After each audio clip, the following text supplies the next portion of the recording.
అందరికీ నమస్కారం అండి. శైలజ వినిపించే కథల ఛానల్కు స్వాగతం. ఈరోజు మనం పివి సత్యనారాయణ గారు రచించిన అమూల్యం అనే కథను విందాం. ఈ కథ నవంబరు 2011 చందమామలో ప్రచురింపబడింది. సరస్వతి టీచర్ క్లాస్ అంటే అందరికీ ఇష్టమే. ఎందుకంటే ఆమె విద్యార్థులను నవ్విస్తూ చక్కని ఉదాహరణలతో పాఠం చెబుతుంది. ఆ రోజు సాంఘిక శాస్త్రం పాఠంలో ఆమె మన కుటుంబాలలో ఆడపిల్లల పట్ల చూపించే వివక్ష గురించి చెప్పిన తరువాత దానిపై పిల్లల చేత కూడా మాట్లాడించింది. అందుకే పిల్లలందరికీ ఆనాటి పాఠం బాగా మనసులకు హత్తుకుపోయింది. సుమన, శ్రియ, గులాబీ ముగ్గురు స్నేహితులు. స్కూలు నుంచి ఇంటికి తిరిగి వెళుతున్నా వాళ్ళ మనసులు మాత్రం పాఠం నుంచి ఇంకా బయటకు రాలేదు. సరస్వతి టీచర్ చెప్పింది నిజమేనని అనిపిస్తోందే శ్రియ. మన అమ్మా నాన్నలకి పక్షపాత బుద్ధి ఉందే అంది సుమన. ఏమోనే, మనం మన అమ్మా నాన్నల గురించి అలా ఆలోచించడం తప్పు కదా, శ్రియ నెమ్మదిగా నచ్చ చెబుతున్నట్లుగా అంది. గులాబీకి కోపం వచ్చి, నీకేం, మీ ఇంట్లో నువ్వు ఒక్కదానివే పుట్టావు కనుక నువ్వు ఏమడిగినా వెంటనే మీ అమ్మ నాన్న తెచ్చిస్తారు, కానీ మా ఇంట్లో అయితే మా అమ్మకి మా అన్నయ్య అంటేనే ఎక్కువ ఇష్టం అంది.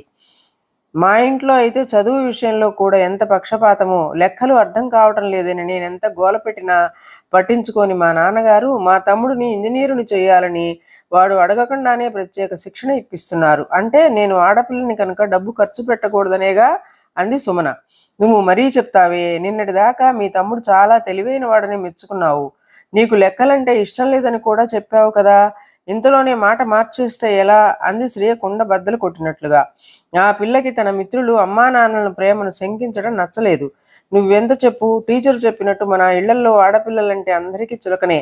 మా తమ్ముడికి అడిగినా అడగకపోయినా వందలు ఖర్చు పెట్టి పుస్తకాలు కొనిచ్చే మా అమ్మా నాన్న నా విషయంలో మాత్రం పెద్దగా పట్టించుకోరు. మొన్నటికి మొన్న సరదాగా కొత్త చందమామ పుస్తకం కొనుక్కుంటానంటే ఇప్పుడెందుకులే అంటూ కొట్టిపారేశారు అంది సుమన రోషంగా. గులాబీ వెంటనే అందుకుంది. అలా చేస్తే నేనైతే కోపం వచ్చి ఆ రాత్రి అన్నం తినడం మానేస్తాను. అయినా పట్టించుకుంటేనా, అదే మా అన్నయ్య అయితే దగ్గరుండి మరీ తినిపిస్తుంది మా అమ్మ. అలా అంటున్నప్పుడు అనుకోకుండానే ఉక్రోషంతో ఆ పిల్ల కళ్ళ వెంట గిర్రున నీళ్లు తిరిగాయి. ఏమైనా శ్రియా, నువ్వు అదృష్టవంతురాలివి కనుకనే ఒక్కతివే పుట్టావు. అందుకే అడిగిందల్లా కొనుక్కోగలుగుతున్నావు. గులాబీ మాటలో రవంత అసూయ తొంగి చూసింది. ఏమిటో మీరిలా అంటారు, కానీ నాకైతే కలిసి ఆడుకోవడానికి, కబుర్లు చెప్పుకోవడానికి, కానీ కనీసం పోట్లాడుకోవడానికన్నా మీలాగా ఓ అన్నో తమ్ముడో ఉంటే ఎంత బాగుండును అని బాధపడుతూ ఉంటాను అంది శ్రియ నిజాయితీగా. అబ్బా పోనిద్దురు, మనం రోజులో నవ్వుతూ కబుర్లు చెప్పుకోకుండా అనవసరపు మాటల్లోకి దిగామేమోనే. అదిగో అప్పుడే మా ఇల్లు వచ్చేసింది, మళ్ళీ రేపు కలుద్దాం అంటూ సుమన వెళ్ళిపోయింది. గులాబీ, సుమన ఆ ఇద్దరి ఆడపిల్లల మనస్సుల్లో సరస్వతి టీచర్ మాటలు బాగా ముద్ర వేశాయేమో. ఇంటికెళ్ళాక అమ్మా నాన్నల విషయంలో రోజు మామూలుగా తీసుకునే విషయాలు కూడా వాళ్ళకి ప్రత్యేకంగా కనిపించడం మొదలెట్టాయి. మా అమ్మ, నీకు గులాబీ అంటేనే ఇష్టం, పెరుగు మీద మీగడంతా దానికే వేసేస్తున్నావు.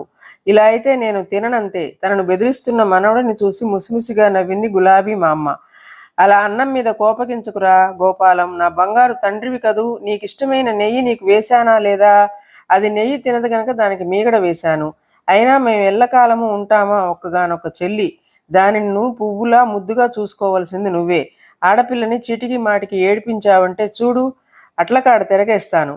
దానికి మా అమ్మ పేరు తెలుసా? అందుకే నేనంటే నా మనవరాలకి ఎంతో ప్రేమ.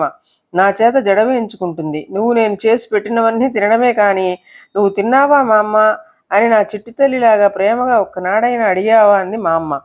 అందుకే కాబోలు నేను అడిగితే ఓపిక లేదంటావు, కానీ నీ ముద్దుల మనవరాలికి మాత్రం జంతికలు కాజాలు చేసి పెడతావు.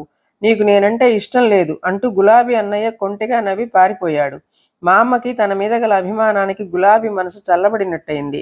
సరిగ్గా ఓ వారం తర్వాత తెలుగు మాస్టారు సుందరం మహాభారతంలోని పాఠ్యభాగం కుంతీదేవిని గురించి చెబుతూ ఇలా అన్నారు. అప్పుడేమైందంటే, పాండవులు 5గురు భోజనానికి కూర్చున్నారట్రా. కుంతీదేవి ఏం చేసిందనుకున్నారు? అన్నం 2 సమభాగాలుగా చేసింది.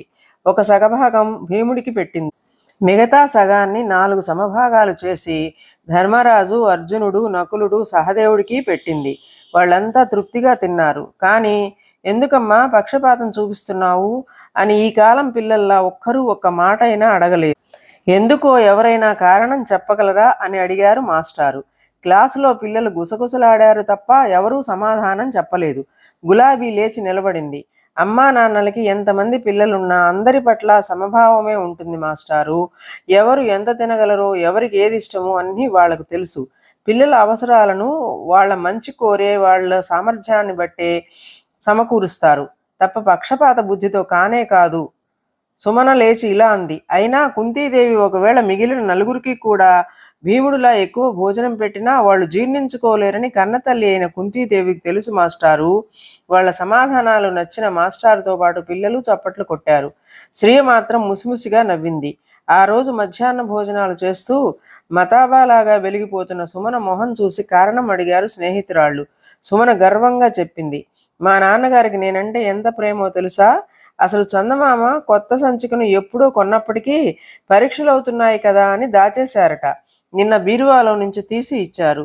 అబ్బా, ఎంత ఆనందం కలిగిందో. గులాబీ కూడా సిగ్గుపడుతూ ఇలా అంది.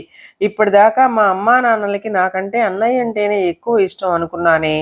కానీ మొన్న నాకు జ్వరం వచ్చినప్పుడు నాకెన్ని సేవలు చేశారో తలుచుకుంటే నా ఆలోచన ఎంత తప్పో తెలిసింది. శ్రీ నవ్వుతూ అంది. పిల్లలు ఆడైనా మొగైనా తల్లిదండ్రులకి రెండు కళ్ళ వంటి వాళ్ళని, పిల్లల పట్ల అమ్మా నాన్న ప్రేమ అమూల్యమని నేను చెబుతుంటే మీరు నమ్మారా? అందుకు శిక్షగా నీకు ఇష్టమైన పులిహోర తెచ్చాం కదా, ఇదిగో రుచి చూడు అంటూ స్వయంగా స్నేహితురాలికి తినిపించింది గులాబీ.